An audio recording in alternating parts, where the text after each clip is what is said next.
욥기 1장. 우스 땅에 욥이라는 사람이 살고 있었다. 그는 흠잡을 데 없이 정직하고 올곧은 사람으로 항상 하나님을 경외하며 악을 멀리하였다. 욥에게는 딸 셋과 아들 7이 있었다. 그는 양 7,000마리, 낙타 3,000마리, 소 500쌍, 암낙이 500마리나 소유하고 있었고, 또한 집안에 많은 남녀 종을 거느리고 있었다. 이처럼 욥은 동방에서 으뜸가는 부자였다. 욥의 7 아들은 저마다 생일이 되면 자기 집에서 잔치를 베풀고 다른 형제를 초대했는데, 그때마다 세 자매도 함께 불러서 다 같이 먹고 마셨다. 이에 잔치가 끝난 다음 날이면 욥은 자녀들을 성결케 하려고 을에 아침 일찍 일어나서 자녀들의 숫자에 맞추어 일일이 하나님께 번제물을 드렸다. 혹시라도 자녀들이 마음속으로라도 죄를 짓고 하나님을 모독하지나 않았을까 염려해서였다. 욥은 매사에 늘 이런 식이었다. 하루는 하나님의 아들들이 와서 주 앞에 모여 서 있는데 사탄도 와서 그들과 함께 주 앞에 서 있었다. 그때 주께서 사탄에게 물으셨다. 너는 어디를 갔다 오는 길이냐? 사탄이 주께 대답했다. 땅 위 여기저기를 두루 돌아다니다가 오는 길입니다. 주께서 사탄에게 말씀하셨다. 너는 내 종 욥을 주의 깊게 살펴보았느냐? 땅 위에 욥만큼 신실하고 올곧은 사람이 없다. 그는 흠잡을 데 없이 정직하고 올곧으며 항상 하나님을 경외하고 악을 멀리하는 사람이다. 그러자 사탄이 주께 대답했다. 욥이 아무런 까닭도 없이 그처럼 하나님을 잘 경외할 리가 있겠습니까? 주께서 언제나 욥과 그의 집안 사람들은 물론이고 그의 재산도 사방에 울타리를 쳐서 잘 지켜주시지 않았습니까? 또 욥이 하는 일마다 주께서 복을 내려주셨으므로 욥의 가축들이 온 땅에 넘치도록 불어난 것이 아닙니까? 주께서 이제라도 손을 쓰셔서 욥이 가진 것들을 내리쳐 보십시오. 그러면 욥은 틀림없이 주의 면전에서 주를 저주할 것입니다. 주께서 사탄에게 말씀하셨다. 좋다. 그렇다면 욥이 가진 모든 재산을 내 손에 맡겨보겠다. 하지만 욥의 몸에는 손가락 하나 대지 말아라. 그러자 사탄이 주 앞에서 물러갔다.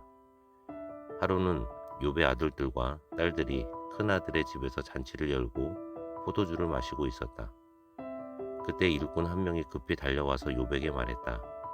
주인님, 우리는 소를 몰아 쟁기질을 하고 있었고 나귀들은 근처에서 풀을 뜯고 있었습니다. 그런데 스바 사람들이 어디선가 갑자기 들이닥치더니 짐승들을 모두 빼앗아가고 종들을 다 칼로 쳐 죽였습니다. 저만 이렇게 가까스로 도망쳐 왔습니다. 그 일꾼이 말을 미처 끝내기도 전에 다른 일꾼이 허겁지겁 달려와서 욥에게 말했다. 주인님, 하늘에서 갑자기 벼락이 떨어지는 바람에 양떼와 양치기들이 모두 불에 타 죽었습니다. 이 몸만 간신히 피하여 이렇게 달려왔습니다. 그 일꾼이 말을 미처 끝마치기도 전에 또 다른 일꾼이 급히 달려와서 욥에게 말했다. 주인님, 갈대아 사람들이 어디선가 나타나 떼를 지어 세 무리로 나뉘어 쳐들어오더니 주인님의 낙타들을 모조리 빼앗아가고 종들을 모두 칼로 쳐 죽였습니다. 저만 이렇게 가까스로 살아남아서 주인님께 소식을 알려드리려고 급히 달려온 것입니다. 그 일꾼이 말을 미처 끝마치기도 전에 또 다른 일꾼 하나가 허겁지겁 달려와서 욥에게 말했다. 주인님, 주인님의 아드님들과 따님들이 큰 아드님 댁에서 잔치를 열고 포도주를 마시고 있을 때였습니다. 그런데 갑자기 광야에서 강풍이 거세게 불어닥쳐 집의 모든 내 모퉁이를 치는 바람에 집이 와르르 무너져 내려 모두 그 자리에서 죽고 말았습니다. 저만 이렇게 간신히 살아남아서 주님께 소식을 알려드리려고 급히 달려온 것입니다. 이 모든 말을 들은 욥은 자리에서 벌떡 일어나 자기 겉옷을 찢고 머리털을 밀어버렸다. 그런 뒤 욥은 땅에 엎드려 주께 경배하면서 말했다. 내가 내 어머니의 뱃속에서 벌거벗은 몸으로 나왔으니 또한 갈 때도 도로 벌거벗은 채로 떠나갈 것입니다. 내게 주시는 분도 주님이시요 내게서 거두어 가시는 분도 주님이시니 오직 이 몸은 주님의 이름을 찬양할 따름입니다. 이처럼 욥은 이 모든 순환을 겪고서도 아무런 죄를 짓지 않았고 또 어리석게 하나님을 원망하지도 않았다. 욥기 2장. 하루는 하나님의 아들들이 와서 주 앞에 모여 서 있었는데 사탄도 와서 그들과 함께 주 앞에 서 있었다. 주께서 사탄에게 물으셨다. 너는 어디를 갔다 오는 길이냐? 사탄이 주께 대답했다. 땅 위 여기저기를 두루 돌아다니다가 오는 길입니다. 주께서 사탄에게 말씀하셨다. 너는 내 종 욥을 유심히 살펴보았느냐? 세상에 욥만큼 신실하고 올곧은 사람이 없다. 그는 흠잡을 데 없이 정직하고 올곧은 사람으로 언제나 하나님을 경외하고 모든 악을 멀리한다. 내가 나를 부추겨 아무런 이유 없이 욥을 쳐서 한순간에 완전히 망하게 했지만 그래도 그는 자신의 온전한 믿음을 잃지 않았다. 그러자 사탄이 대답했다. 가죽은 오직 가죽으로만 맞바꾼다지 않습니까? 사람이란 본래 자기 목숨을 위해서라면 자기가 가진 모든 것을 다 내어주는 법입니다. 그러므로 만일 주께서 손을 뻗쳐 욥의 살과 뼈를 내리쳐 보십시오. 그러면 그는 주의 면전에서 분명히 주를 저주할 것입니다. 주께서 사탄에게 말씀하셨다. 좋다. 욥의 몸을 내 손에 붙인다. 하지만 그의 목숨만은 절대로 건드리지 말아라. 사탄은 주 앞에서 물러나오자마자 즉시 욥을 쳐서 욥의 발바닥에서부터 정수리까지 온 몸에 악성 종기가 나게 했다. 이에 욥은 잿더미 위에 앉아서 깨진 토기 그릇 조각으로 자신의 온 몸을 박박 긁었다. 그런 욥의 모습을 보고 그의 아내가 욥에게 말했다.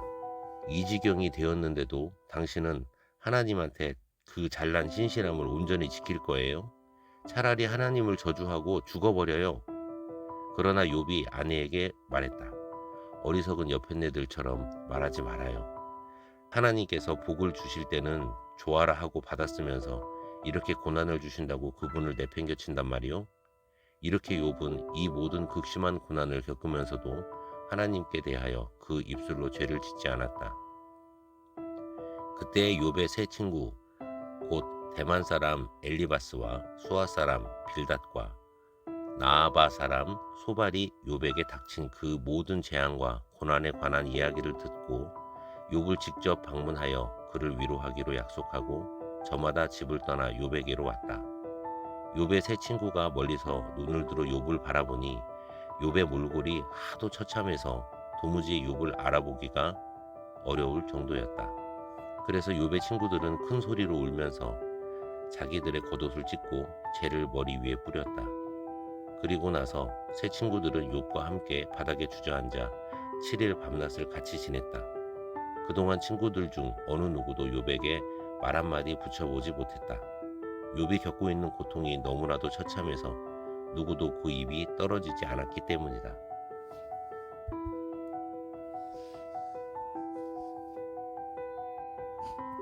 욥기 3장. 그 후 마침내 욥이 먼저 입을 열었다. 그는 자신이 세상에 태어난 날을 저주하면서 이렇게 탄식하였다. 아, 내가 태어난 그날이 차라리 사라지고 없었더라면. 사내 아이가 태어났다 하면서 좋아하던 그 밤도 차라리 없었더라면. 그날이 캄캄한 어둠으로 온통 뒤덮여서 높은 곳에 계시는 하나님도 그날을 상관하지 않으셨더라면. 아예 그날에는 동이 트지도 않아서 날이 밝아오지 않았더라면. 흑암과 죽음의 그림자가 그날을 자기 것이라 주장하여 검은 구름으로 그날을 꽁꽁 감쌌더라면.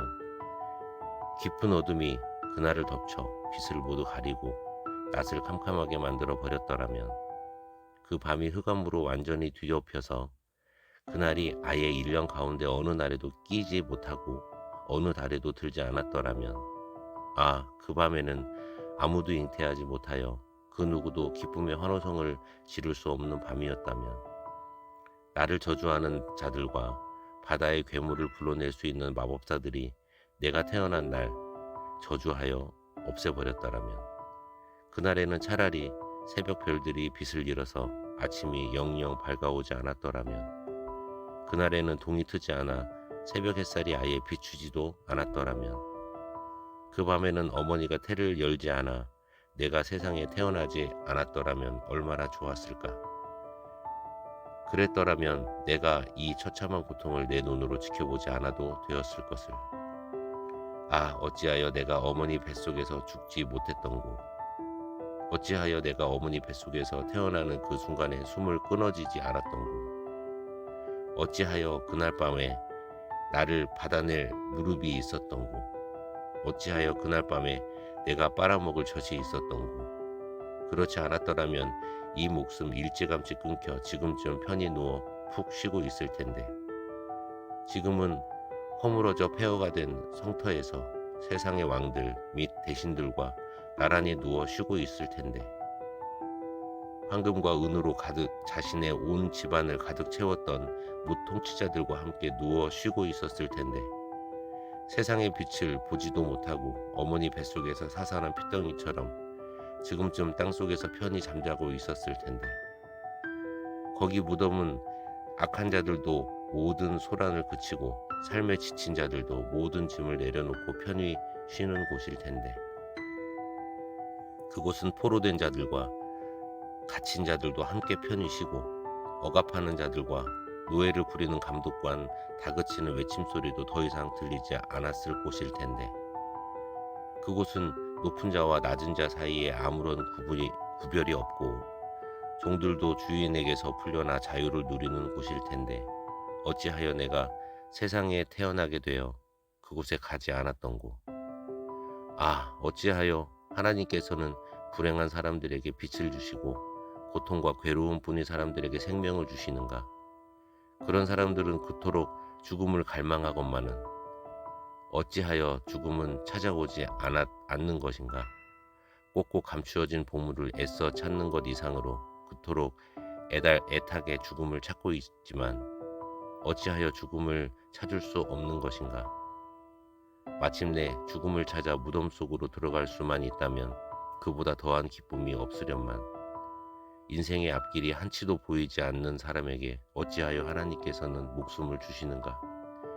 어찌하여 하나님께서는 사방팔방으로 갈 길을 꼭꼭 틀어막으시면서 그 사람을 계속 살게 하시는가.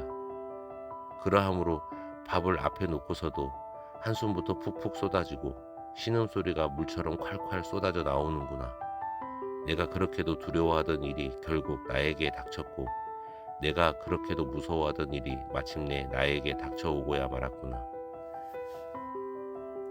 죽을 수도 없는 나에게 평안과 안정과 휴식은 어디론가 사라져 눈 씻고도 찾아볼 수 없고 그저 끝없는 고통만이 파도처럼 계속 밀려오는구나.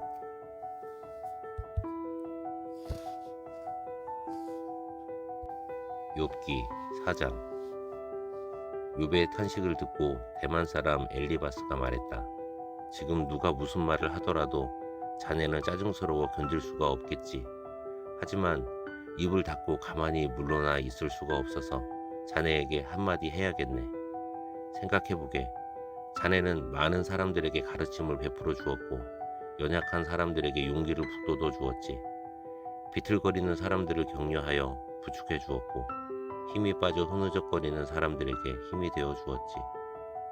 그런데 자네에게 막상 어려운 일이 닥치고 보니 어찌할 바를 모르는군.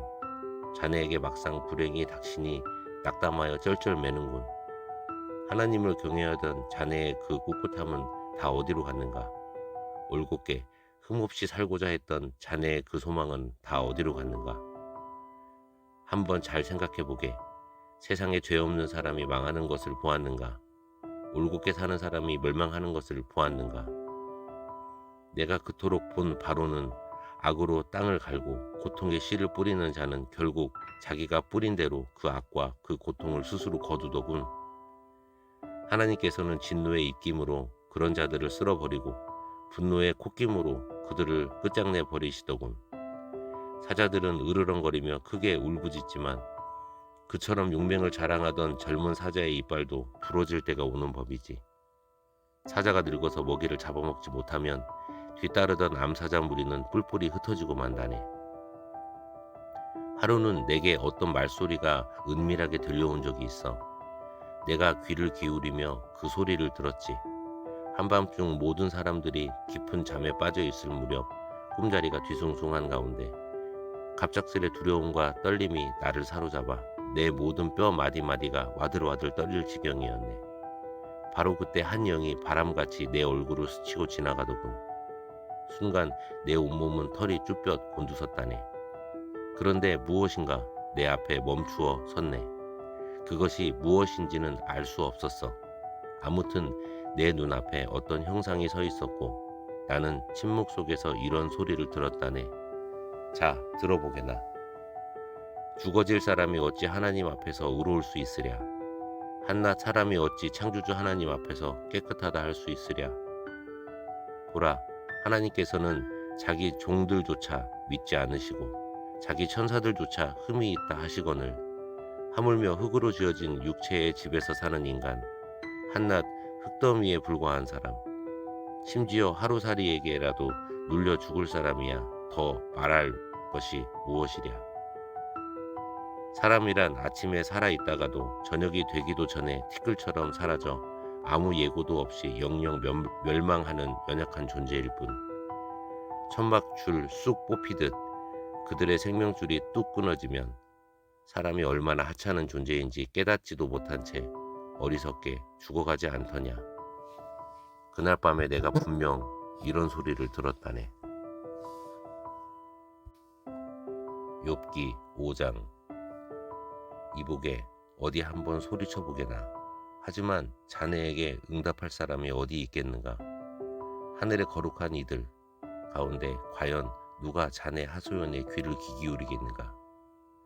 어리석은 자는 분개심 때문에 스스로 죽고 철없는 자는 질투심 때문에 저절로 죽는 법이지. 어리석은 자는 잠시 성공할지 모르겠지만 결국엔 뿌리가 없어 순식간에 그의 집안이 왕창 망하고 말더군. 그런 자의 자식들은 어딜 가도 안전하지 못하고 성문 앞에서 재판을 받아도 누구 하나 그들을 옹호하고 나서는 사람이 없더군. 또 그런 자가 거두어들인 수확물은 굶주린 자들이 후닥닥 먹어치우되 심지어 가시덤불 밭에서 자란 것까지도 모조리 먹어치우고 그런 자의 재산은 목마른 자들이 달려들어 헐떡대며 다 마셔버리더군. 본디 불행이란 흙에서 갑자기 솟아나는 법이 없고 고난도 어느 날 갑자기 땅에서 생겨나는 법이 없다네. 사람이 태어나서 고난에 처하는 경우는 불티가 위에서 날리는 것 같이 자명한 것이지. 내가 자네라면 하나님께 찾아가 내 사정을 아뢰고 호소해 보겠네. 그분은 측정할 수 없이 놀라운 일을 행하시고 헤아릴 수 없이 많은 기적을 행하시며 땅에 비를 내려주시고 들판에 물이 흐르도록 보내주시는 분이 아닌가. 낮은 자들을 높이시고 슬퍼하는 자를 기쁘게 하시며 교활한 자들의 음모를 뒤엎으시어 그들로 아무것도 이루지 못하게 하시며 슬기롭다 자랑하는 자들을 제꾀에 빠뜨리시고 교활한 사람들이 머리를 짜내어 궁리해낸 공교한 계획조차 순식간에 뒤틀리게 하시어 단번에 끝장 내버리시는 분이 아닌가. 그러면 저들은 대낮에도 어둠을 만난 듯 허둥대고 한낮에도 한밤중처럼 더듬거리더군. 그러나 하나님께서는 의지할 데 없는 가련한 사람들에게는 따뜻한 구원의 손길을 베푸셔서 그들을 힘센 자들의 폭력적인 말과 소나귀에서 구해주신다네. 그러기에 공공한 자들이 소망을 가질 수 있고 불의한 자들이 스스로 자기 입을 다무는 것이 아니겠나. 이보게, 하나님께 징계를 받아서 올바로 선다는 것은 참으로 복된 일이라 할 수 있네. 그러니 전능하신 분의 처벌을 원망하거나 거부하지 말게. 하나님께서는 상처를 주시기도 하시지만 상처를 싸매어 주시기도 하시는 분 아닌가. 우리를 상하게 하시기도 하지만 또한 손수 치료해 주시는 분이 아닌가. 그분은 6가지 재앙 가운데서도 자네를 건져주시고 7가지 불행을 당하더라도 자네에게 아무런 해가 미치지 않도록 보호해 주실 거네. 혹독한 기근이 들더라도 자네를 굶어 죽지 않게 하실 것이고 치열한 전쟁 가운데서도 죽음의 칼날을 피하게 해주실 거네. 또한 자네가 사람들로부터 혀의 채찍을 맞아 저주와 비방 가운데 있더라도 그분께서 자네를 안전하게 보호해 주실 것이므로 자네는 어떤 파멸의 파도가 밀려와도 조금도 두려워할 필요가 없네. 그렇다네. 그러므로 자네는 기근과 파멸쯤은 하찮게 여겨 웃어 넘길 것이고 땅의 들짐승들도 하등 두려워할 필요가 없을 것이네. 왜냐하면 자네는 밭의 돌멩이들과 풍요의 계약을 맺고 땅의 들짐승들과도 잘 어울려 지낼 터이니 말일세. 결국 자네의 집안은 평화로워 아무 걱정도 없을 것이고 또 집안 어디를 샅샅이 둘러봐도 잃은 것이 하나도 없음을 확인할 수 있을 거네. 게다가 자네의 자손도 늘어나서 그 자손들이 땅에서 자라나는 들풀처럼 아주 무성해질 것이네. 그리고 때가 되어야 곡식단이 타작마당으로 운반되어 오듯이 자네도 천수를 다 누리고 나서야 비로소 무덤으로 내려갈 것이네. 이보게 욥, 지금까지 우리가 살펴본 것은 모두가 진실이라네. 그러니 내 말을 잘 듣고 부디 자네의 유익을 위해 곰곰이 생각해 보게나.